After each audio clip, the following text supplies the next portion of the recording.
Hello दोस्तों, स्वागत है आपका टारगेट पिन पॉइंट प्लेटफॉर्म पे। आज के इस वीडियो में हम लोग रसायन विज्ञान शुरू करने जा रहे हैं। सबसे पहले हम लोग रसायन विज्ञान के तथ्यों को पढ़ेंगे और फिर उन्हीं तथ्यों से संबंधित विभिन्न परीक्षाओं में जो क्वेश्चन पूछे गए हैं उस क्वेश्चंस को लगाएंगे। और यह पढ़ने का सही तरीका भी होता है, क्योंकि हम किसी टॉपिक के तथ्य को तो पढ़ रहे हैं, लेकिन वह तथ्य किस तरीके से प्रश्न के रूप में परीक्षाओं में पूछे जाते हैं इसका हमें अंदाज़ा नहीं होता है, जिसके वजह से तथ्य को पढ़ने वक्त जिन बातों पे हमें विशेष ध्यान देने की ज़रूरत होती है, पढ़ने वक्त उन बातों पे हमारा विशेष ध्यान नहीं जा पाता है। लेकिन जब हम तथ्य को पढ़ते हैं और फिर उन्हीं तथ्य से संबंधित क्वेश्चंस को अगर हम अटेम्प्ट करते हैं, तब हमें एहसास होता है कि कितने सारे ऐसे तथ्य थे जिस पे हमें विशेष ध्यान देने की ज़रूरत थी, लेकिन उस पे ध्यान नहीं दिया गया और उस टाइप का ही क्वेश्चंस बन रहे हैं। ठीक है, तो ये सेल्फ स्टडी में मदद करेगा यह तरीका। तो चलिए पहले हम तथ्य को पढ़ते हैं। ठीक है, रसायन विज्ञान। देखिए, रसायन विज्ञान के अंतर्गत द्रव्य के संगठन तथा अति सूक्ष्म कणों की संरचना का अध्ययन किया जाता है। रसायन विज्ञान शब्द की जो उत्पत्ति हुई है वो मिस्र के प्राचीन नाम कीमिया से हुई है, और कीमिया का अर्थ होता है काला रंग। आधुनिक रसायन विज्ञान का जन्मदाता लेवाइसिए को कहा जाता है। रसायन विज्ञान की बहुत सारी शाखाएं हैं। रसायन विज्ञान को पूरी अच्छी तरीके से समझने के लिए इसको अनेक शाखाओं में विभाजित किया गया है, जैसे भौतिक रसायन, अकार्बनिक रसायन, कार्बनिक रसायन, औद्योगिक रसायन, जैव रसायन, कृषि रसायन, औषधि रसायन एवं विश्लेषित रसायन। तो इन्हें अच्छी तरीके से समझने के लिए इन सारी शाखाओं में बांटा गया है। ठीक है, चलिए तो हम लोग इन्हीं रसायन विज्ञान की जो पहली शाखा है भौतिक रसायन, उसको प्रारंभ करते हैं। भौतिक रसायन, पदार्थ की अवस्था। बिल्कुल रसायन शास्त्र को हम लोग एकदम शुरू से एकदम नीचे से आधार से प्रारंभ कर रहे हैं। रसायन शास्त्र में इस विषय को पढ़ने वक्त जो टर्मोलॉजी आती है, उस टर्मोलॉजी को पहले हम अच्छी तरीके से समझेंगे, तभी हम इस रसायन विज्ञान के जो आगे का टॉपिक है उसको अच्छी तरह समझ सकते हैं। ठीक है, तो चलिए भौतिक रसायन पदार्थ की अवस्था के अंतर्गत पढ़ते हैं द्रव्य के बारे में। द्रव्य क्या है? द्रव्य तो द्रव्य वह सामग्री है जिसमें भार हो, स्थान ग्रहण करे, अवरोध उत्पन्न करे, जिसकी अवस्था में ऊर्जा द्वारा परिवर्तन लाया जा सके। लेकिन अपवाद है लकड़ी और पत्थर। लकड़ी और पत्थर में आप अगर ऊर्जा दीजिएगा तो उसकी अवस्था में परिवर्तन नहीं आती है, या हमेशा ठोस ही अवस्था में रहती है। ठीक है, और जिसके अस्तित्व का हम अपने ज्ञान इंद्रियों द्वारा अनुभव कर सकते हैं, उस सामग्री को द्रव्य कहा जाता है। ठीक है, पदार्थ क्या है? तो एक विशेष प्रकार का द्रव्य जो निश्चित गुण एवं संगठन वाला होता है। यानी पदार्थ हम उसको बोलते हैं जिसमें एक निश्चित गुण होता है और जिसका एक निश्चित संगठन होता है। जैसे देखिए लकड़ी, कागज, लोहा, मिट्टी, ये सब क्या हो गया? ये सब पदार्थ हो गया जिसका एक अपना निश्चित गुण है। लकड़ी का अपना गुण है, लोहा का गुण है, कागज का अपना एक अलग गुण है। तो जिसका अपना एक विशेष गुण होता है और एक विशेष संगठन होती है, उसकी एक अपनी अलग बनावट होती है, तो उसे पदार्थ कहा जाता है। वस्तु क्या होता है? तो वस्तु एक पदार्थ या अनेक पदार्थ को मिला करके कोई उपयोगी सामान बनाई जाती है, जिसका मानव उपयोग करते हैं, उसे वस्तु कहा जाता है। जैसे देखिए, जैसे अगर हम बात करते हैं एक किताब की, तो किताब क्या है? हमारे लिए एक वस्तु है जो कागज, प्रिंट आदि चीज़ों से मिलकर के बनी हुई है। टेबल क्या है? ये वस्तु है, क्योंकि ये लकड़ी, लोहा, कांटी, ये इन सब चीज़ों को मिला करके और मानवीय उपयोग लायक चीज़ बनाई गई है, तो इसे हम लोग बोलते हैं वस्तु। ठीक है, पदार्थ को दो आधार पे विभाजित किया गया है। भौतिक अवस्था के आधार पे ठोस, द्रव्य और गैस तथा रासायनिक अवस्था के आधार पे विशेष रूप से तत्व, यौगिक एवं मिश्रण में। पदार्थ के अवयवी कण। पदार्थ के दो अवयवी कण होते हैं, अणु और परमाणु। अणु क्या होता है? पदार्थ का वह सूक्ष्मतम कण जो स्वतंत्र अवस्था में रह सकता है लेकिन रासायनिक अभिक्रिया में भाग नहीं ले सकता, उसे अणु कहा जाता है। अब यदि अणु तत्व का है, यदि कण तत्व का है तो उसे तत्व का अणु, यदि कण यौगिक का है तो उसे यौगिक का अणु कहा जाता है। तत्व का अणु, जैसे उदाहरण है कोई भी तत्व हम लेते हैं, अगर हम उसे अणु बोल रहे हैं तो हमेशा अणु जो होगा तत्व का वो दो परमाणु के मिश्रण से बनेगा। ठीक है, जैसे यहाँ देखिए हाइड्रोजन का अणु H2, ऑक्सीजन का अणु O2। वैसे ही अगर हम यौगिक की बात करें तो मीथेन जैसे है CH4, तो ये क्या है? यौगिक है मीथेन। और मीथेन की अगर हम एक अणु यानी कण की बात करें तो मीथेन का जो एक कण हो गया CH4, तो इसी को हम लोग अणु बोलते हैं। ठीक है। परमाणु क्या होता है? किसी तत्व का वह संभव सूक्ष्मतम कण जो स्वतंत्र अवस्था में नहीं रह सकता परंतु रासायनिक अभिक्रिया में भाग लेता है तथा जिसमें उस पदार्थ के सभी गुण विद्यमान रहते हैं, उसे परमाणु कहा जाता है। तो परमाणु में कौन सी दो बात पे हमें ध्यान रखने की जरूरत है? पहली बात क्या है कि परमाणु जो है स्वतंत्र अवस्था में नहीं रह सकता और रासायनिक अभिक्रिया में भाग लेता है तथा इस परमाणु में ही उस पदार्थ का सभी गुण विद्यमान होता है। ठीक है। परमाणु के बारे में भारत के महान ऋषि कणाद के अनुसार सभी पदार्थ अत्यंत सूक्ष्म कणों से बने हैं जिसे परमाणु कहा जाता है। तो परमाणु जो शब्द है, जो हिंदी का शब्द है परमाणु, तो पदार्थ के अति सूक्ष्मतम कण को परमाणु कहा जाता है। ऐसा सबसे पहले किसने बताया है? भारत के ऋषि कणाद ने। पदार्थों का वर्गीकरण। देखिए, पदार्थ को पहले दो भागों में बांटा गया है, भौतिक आधार पे और रासायनिक आधार पे। फिर भौतिक आधार पे पदार्थ को तीन भागों में बांटा गया है, ठोस, द्रव्य और गैस।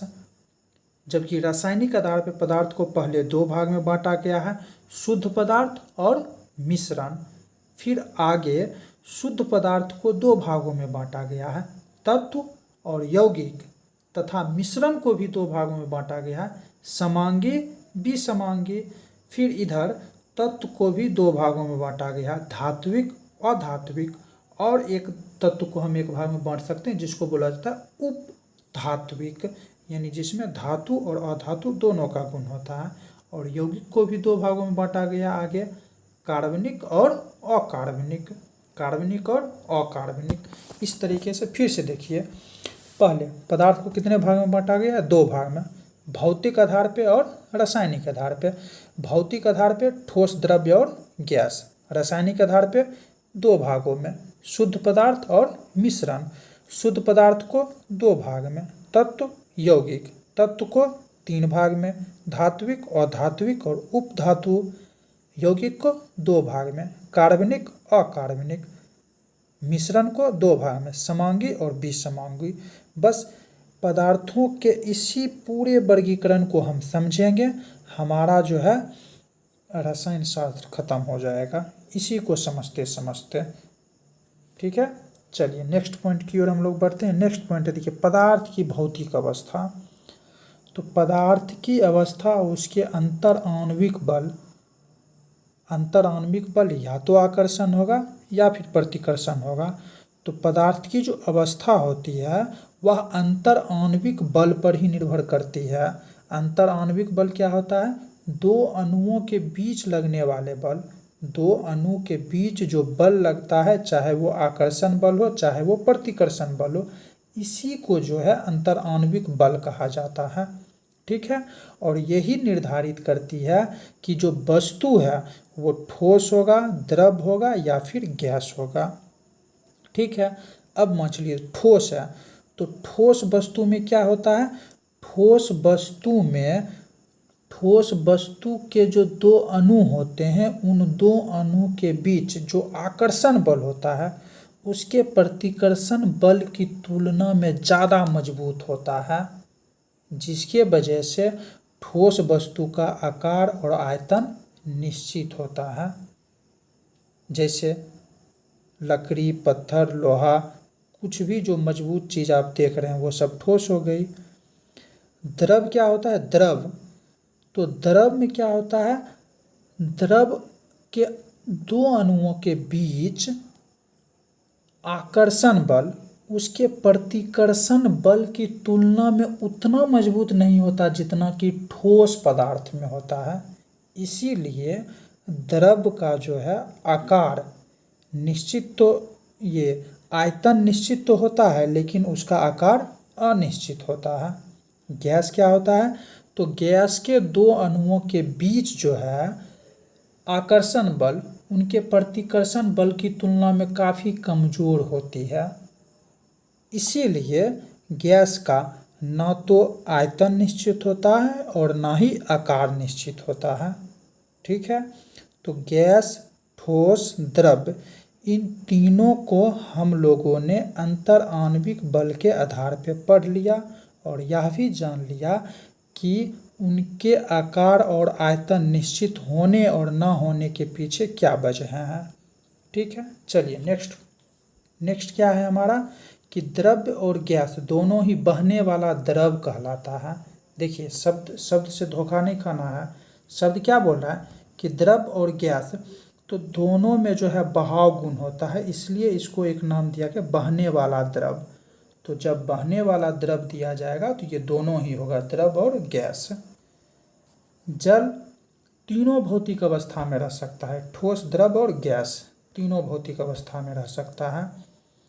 पदार्थ की चौथी अवस्था को प्लाज्मा और पांचवी अवस्था को बॉस-आइंस्टाइन कंडेंसेट कहा जाता है। चौथी अवस्था क्या हो गया? प्लाज्मा, और पांचवी अवस्था क्या हो गया? Boss-Einstein condensate. ठीक है, नेक्स्ट है ऊर्ध्वपातज। तो ऊर्ध्वपातज वैसे पदार्थ होते हैं जिसमें ऊर्ध्वपातन का गुण होता है। ऊर्ध्वपातन क्या होता है? ऊर्ध्वपातन ऐसा गुण होता है जिसमें यदि हम किसी ठोस पदार्थ की ताप को बढ़ाएं तो वह द्रव्य में बदले बिना डायरेक्ट किस में बदल जाती है? गैस में बदल जाती है। तो इस प्रक्रिया को तो ऊर्ध्वपातन कहते हैं, यानी ताप बढ़ने पर ठोस से सीधे गैस में बदल जाने की जो क्रिया है, जो प्रक्रिया है, इसको ऊर्ध्वपातन कहते हैं। और जो पदार्थ ऐसा गुण रखता है उस पदार्थ को ही ऊर्ध्वपातज कहा जाता है या ऊर्ध्वपातक कहा जाता है। ठीक है, चलिए नेक्स्ट पॉइंट की ओर बढ़ते हैं। पदार्थ की रासायनिक अवस्था। तत्व वह पदार्थ है जो एक ही प्रकार के परमाणु से मिलकर बना होता है। ठीक है, यानी एक ही प्रकार के परमाणु से बना जो पदार्थ है उसी को तत्व कहा जाता है। इलेक्ट्रॉनिक संरचना के अनुसार तत्व वह पदार्थ है जिसके प्रत्येक परमाणु के नाभिक में आवेश समान होता है, यानी यदि हम उस तत्व के किसी भी परमाणु को उठा ले तो उसके परमाणु के प्रत्येक भाग में जो आवेश होगा वो समान होगा। जैसे हाइड्रोजन, तो आप हाइड्रोजन के किसी भी परमाणु को उठा लीजिए तो उसके नाभिक में जो आवेश होगा अर्थात एक ही प्रोटॉन होगा। वैसे ही ऑक्सीजन के किसी भी भाग को आप उठाइए तो ऑक्सीजन के परमाणु के नाभिक में 8 ही प्रोटॉन होगा, चाहे आप किसी भी भाग को उठा लीजिए। ठीक है, तो तत्व क्या है? तो तत्व वह पदार्थ है जो एक ही प्रकार के परमाणुओं से मिलकर बना होता है। और इलेक्ट्रॉनिक संरचना के अनुसार हम कहें तो तत्व वह पदार्थ है जिसके प्रत्येक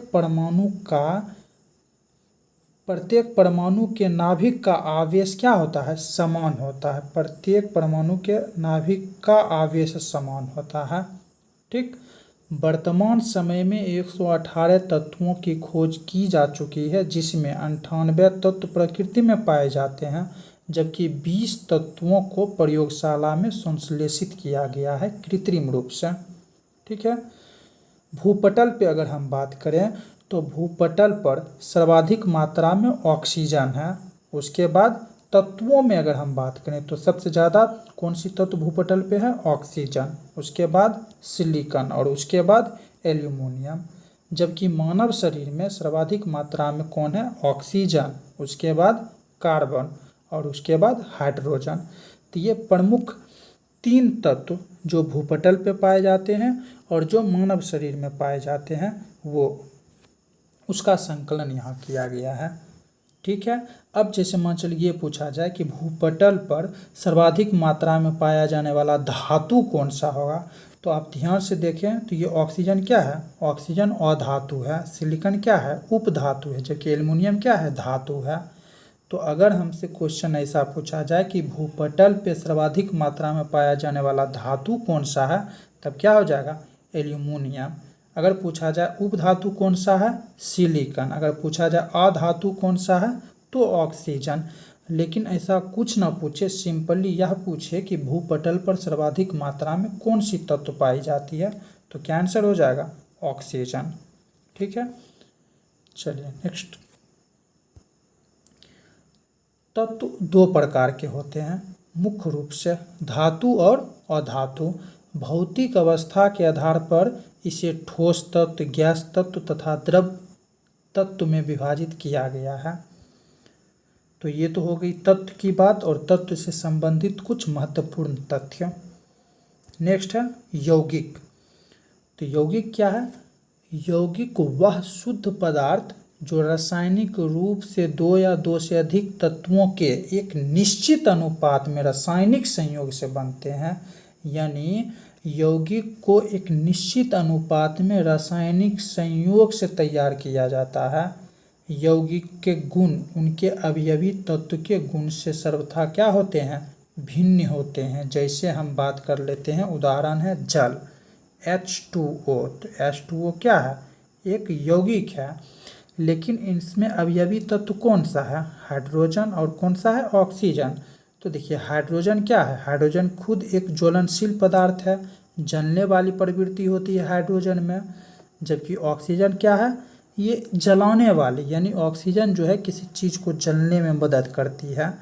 तो एक जलने वाली है और दूसरी जलाने वाली है, लेकिन इन दोनों के संयोग से बना जो यौगिक है जल, वो क्या है? आग को बुझाने वाली है।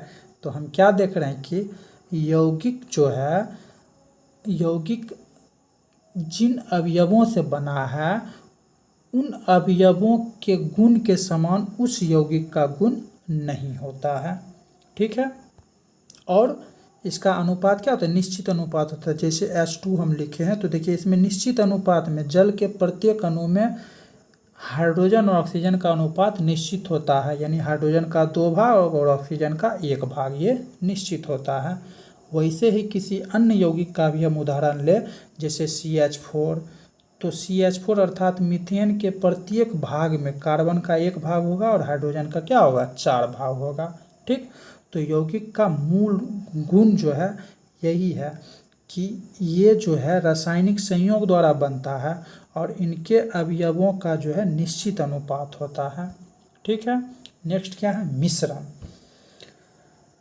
मिश्रण वह पदार्थ जो 2 या 2 से अधिक तत्व या यौगिकों, यहाँ पे क्या हो जाएगा? यौगिकों, तत्व या यौगिकों के किसी भी अनुपात में मिलाने से प्राप्त होता है।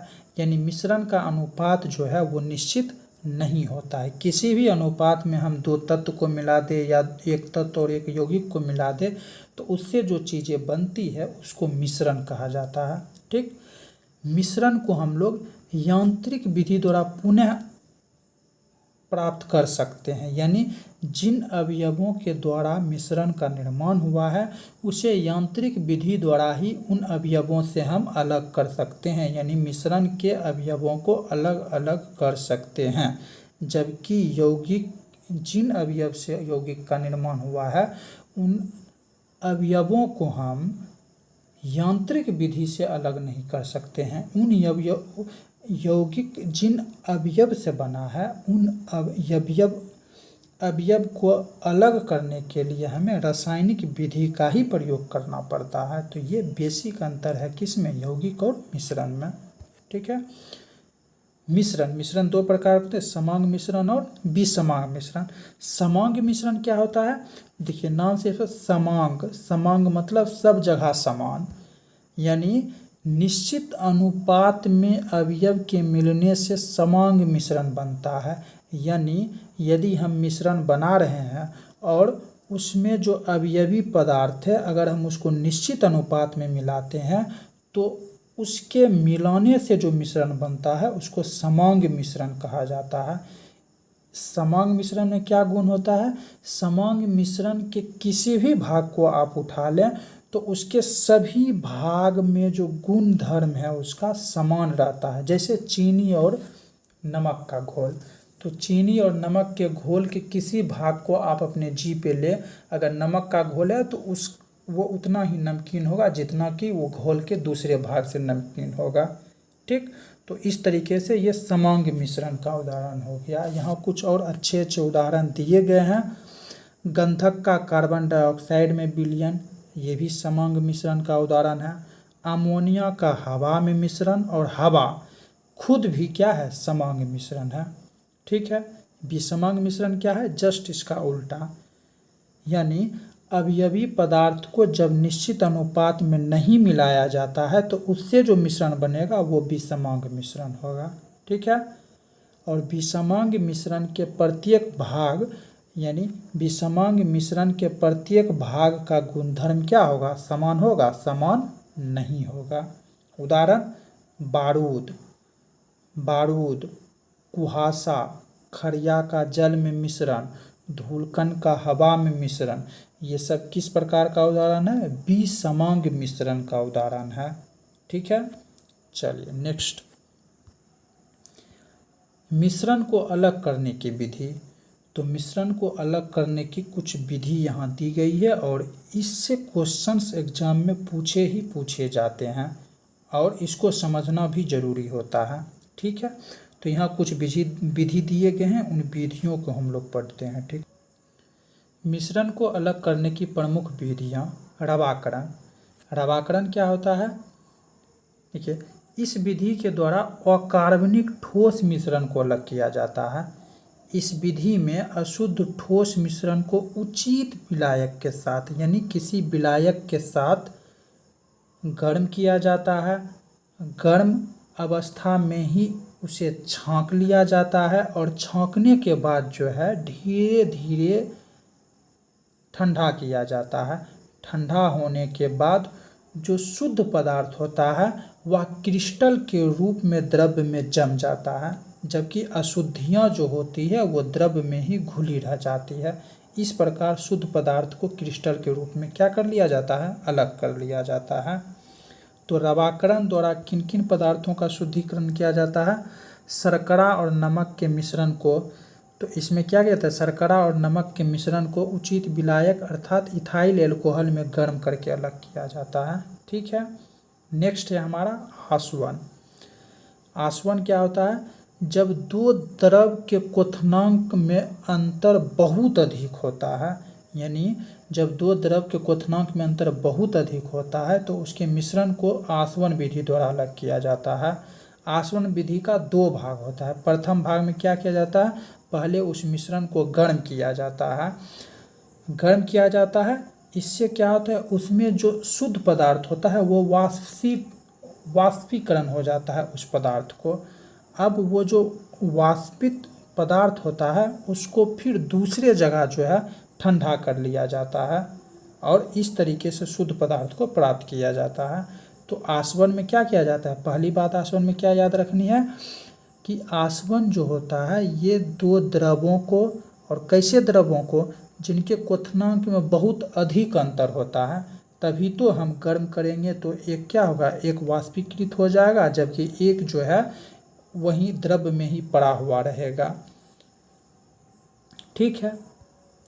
चलिए नेक्स्ट भाग क्या है हमारा, प्रभाजी आसवन। तो आसवन से ही मिलता जुलता है, लेकिन आसवन और प्रभाजी आसवन क्या है, देखिए आसवन भी दो द्रवों के बीच लेकिन कैसा द्रव, जिनके क्वथनांक में बहुत ज़्यादा अंतर होता है उसके बीच, जबकि प्रभाजी आसवन क्या है, ये भी दो द्रवों को अलग करने के लिए उपयोग किया जाता है, लेकिन किन द्रवों के, उन द्रवों के जिनके क्वथनांक में बहुत कम अंतर होता है। ठीक है, इसी विधि का प्रयोग जो है खनिज तेल से शुद्ध पेट्रोल, डीजल, मिट्टी तेल एवं जलीय वायु से गैस को निकालने में किया जाता है। तो पेट्रोल प्राप्त की जाती है कच्चे तेल से, पेट्रोल प्राप्त करने की विधि को क्या बोलेंगे, प्रभाजी आसवन या आंशिक आसवन। ठीक है, नेक्स्ट है भाप आसवन। ये क्या होता है, तो देखिए इस विधि से वैसे कार्बनिक मिश्रण को शुद्ध किया जाता है जो जल में घुलनशील हो, परंतु जल में अघुलनशील हो। इसमें क्या हो जाएगा, जल में अघुलनशील हो, जल में नहीं घुले, लेकिन वाष्प के साथ वाष्पशील हो। भाप के साथ क्या हो, उसमें वाष्प के रूप में उड़ जाए भाप के साथ। तो इस विधि के द्वारा जो है विशेषतः उन पदार्थों का शुद्धिकरण होता है जो अपने क्वथनांक पर अपघटित हो जाते हैं, जैसे acetone, methyl alcohol, acid, aldehyde आदि। तो ये हो गया भाप आसवन विधि। नेक्स्ट है वर्ण लेखन। वर्ण लेखन क्या होता है, तो यह विधि इस तथ्य पर आधारित है कि मिश्रण के विभिन्न घटकों की अधिशोषण क्षमता अलग अलग होती है तथा वे किसी अधिशोषक पदार्थ में विभिन्न दूरी पर अधिशोषित होते हैं। इस प्रकार उन्हें क्या कर लिया जाता है, अलग कर लिया जाता है। यानी कोई मिश्रण है, ठीक है, कोई मिश्रण है, तो कोई मिश्रण जो है, कोई मिश्रण किसी पात्र में रखा हुआ है, इसमें बहुत सारा मिला हुआ है, ठीक है, इसमें बहुत सारा अलग अलग पदार्थ मिला हुआ है। ठीक, अब इसमें कोई अधिशोषक पदार्थ जो है डाली जाती है, कोई भी अधिशोषक, मान लीजिए ये जो रेड में है ये अधिशोषक पदार्थ है, तो क्या होगा, इस अधिशोषक पदार्थ में जो होगा मिश्रण के जो ब्लू वाला है वो कहीं और, मान चलिए यहीं पे अधिशोषित हो जाएगा।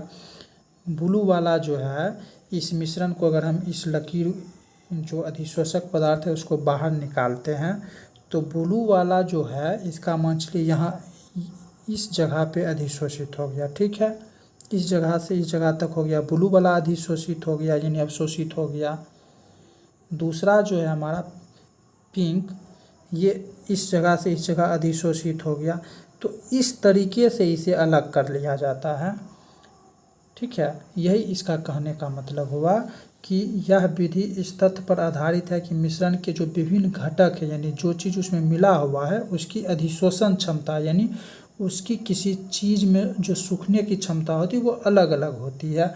कोई कुछ दूरी पर रहती है और कोई बहुत ऊंची दूरी तक चली जाती है सूखते हुए, अवशोषित होते हुए।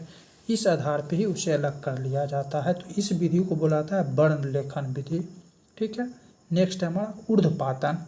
तो ऊर्ध्वपातन क्या होता है, तो इस विधि द्वारा ठोस मिश्रण को अलग किया जाता है, जिसमें से कि मान चलिए दो मिश्रण है, अगर उन दो ठोस मिश्रण में अगर एक ऊर्ध्वपातन का गुण रखता है कि गर्म करे तो वो डायरेक्ट क्या हो, गैस में परिवर्तित हो जाए, तो फिर उस पदार्थ को अलग करने के लिए ऊर्ध्वपातन विधि का प्रयोग किया जाता है।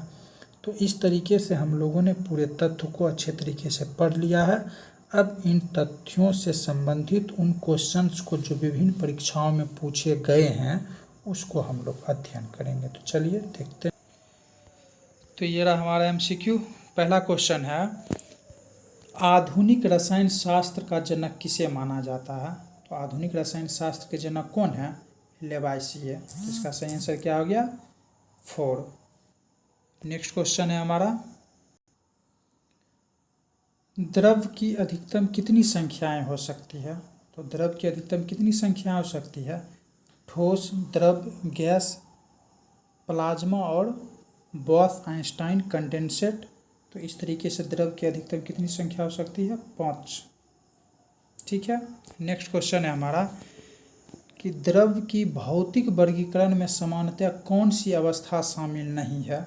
तो भौतिक जो अवस्था होती है वो कौन कौन सी होती है, ठोस, द्रव्य और गैस। तो उस भौतिक अवस्था में कौन शामिल नहीं होगा, निलंबन, ये शामिल नहीं होगा। नेक्स्ट है क्वेश्चन हमारा, पदार्थ की कौन सी अवस्था बहुत ही कम घनत्व वाली गैस को अत्यंत कम तापमान के तहत ठंडा करके प्राप्त होती है। यानी इस तरीके से जो प्राप्त होती है पदार्थ की, उस अवस्था को क्या कहा जाता है। तो उस अवस्था को कहा जाता है बॉस-आइंस्टीन घनीभूत अवस्था। ठीक है। नेक्स्ट क्वेश्चन है हमारा, निम्नलिखित में से कौन सा गुण मिश्रण का नहीं है। तो मिश्रण में कौन सा गुण मिश्रण का नहीं है। पहला ऑप्शन है क्या है, इसकी संरचना नियत होती है। तो पहला ही ऑप्शन गलत हो गया, मिश्रण की संरचना नियत होती है, संरचना नियत नहीं होती है। दूसरा ऑप्शन क्या देखिए, दो या दो से अधिक तत्व अथवा यौगिक द्वारा बनता है, ये तो बिल्कुल सही है। मिश्रण के घटक अपने गुण को बनाए रखते हैं, तो मिश्रण का जो घटक होता है वो मिश्रण में भी उसका गुण बना हुआ रहता है। जैसे चीनी या नमक का हम घोल पीते हैं तो चीनी और नमक का स्वाद आता ही आता है। उपरोक्त सभी गुण मिश्रण के हैं, तो सब गुण तो मिश्रण का नहीं है। ये जो ऑप्शन ए है वो मिश्रण का गुण नहीं है। तो इसका सही आंसर क्या हो जाएगा, इसकी संरचना नियत होती है, ये कथन गलत है। ठीक है। नेक्स्ट है हवा है। हवा क्या है, हवा शुद्ध मिश्रण है या केवल यौगिकों का मिश्रण है या केवल तत्वों का मिश्रण है या दोनों, तत्व और यौगिक दोनों का मिश्रण है। तो हवा शुद्ध मिश्रण, शुद्ध मिश्रण का मतलब हो गया क्या, शुद्ध मिश्रण का क्या मतलब हो गया कि हवा में किसी प्रकार की अशुद्धि नहीं है। तो ऐसा तो है नहीं, हवा में बहुत प्रकार की अशुद्धि है। तो इसका सही उत्तर क्या हो जाएगा कि हवा जो है तत्व और यौगिक दोनों टाइप का मिश्रण है। तो ये तत्व का भी मिश्रण है और यौगिक का भी मिश्रण है। ठीक है। नेक्स्ट क्वेश्चन है हमारा, प्रत्येक पदार्थ अत्यंत सूक्ष्म कणों से मिलकर बना होता है। यह सर्वप्रथम किसने कहा। प्रत्येक पदार्थ अत्यंत सूक्ष्म कणों से बना होता है और उस सूक्ष्म कण को परमाणु कहते हैं।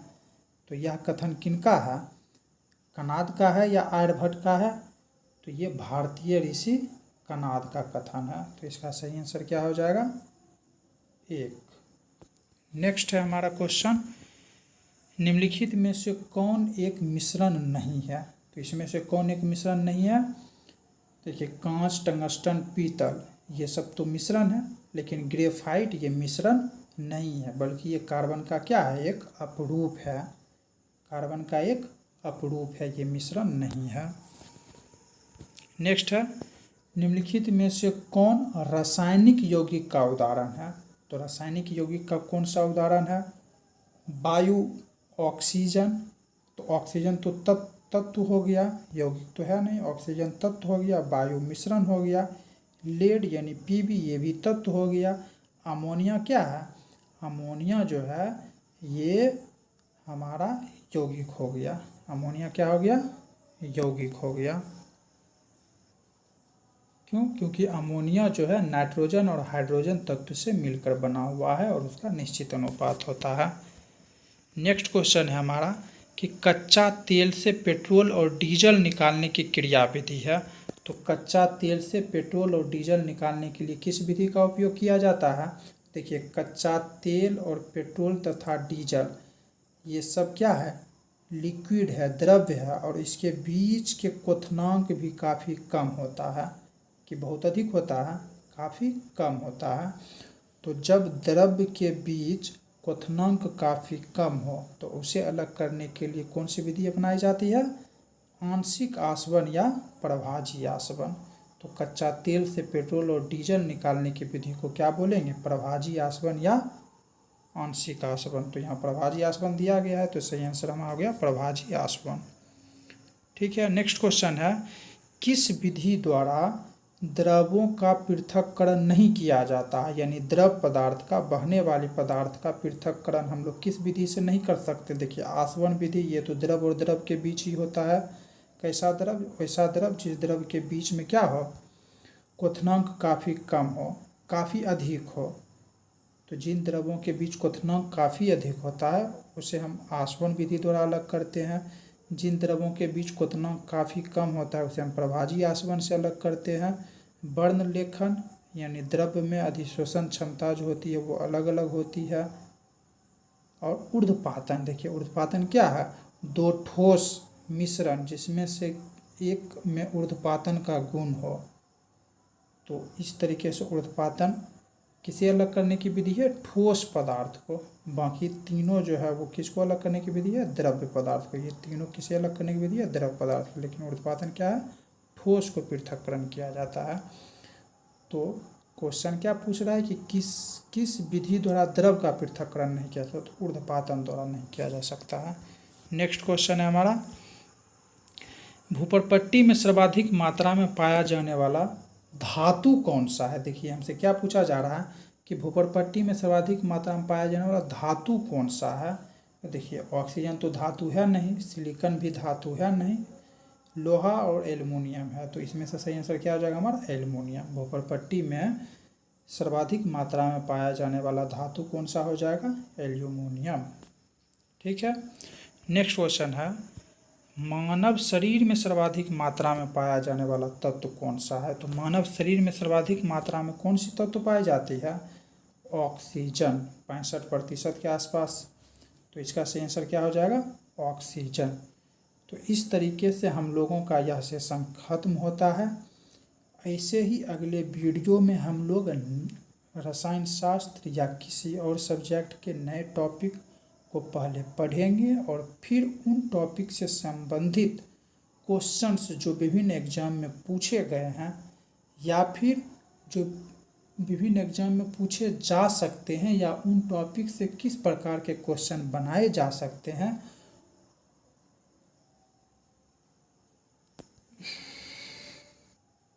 उसे पढ़ेंगे। चलिए मिलते हैं फिर अगले वीडियो में, तब तक के लिए नमस्कार।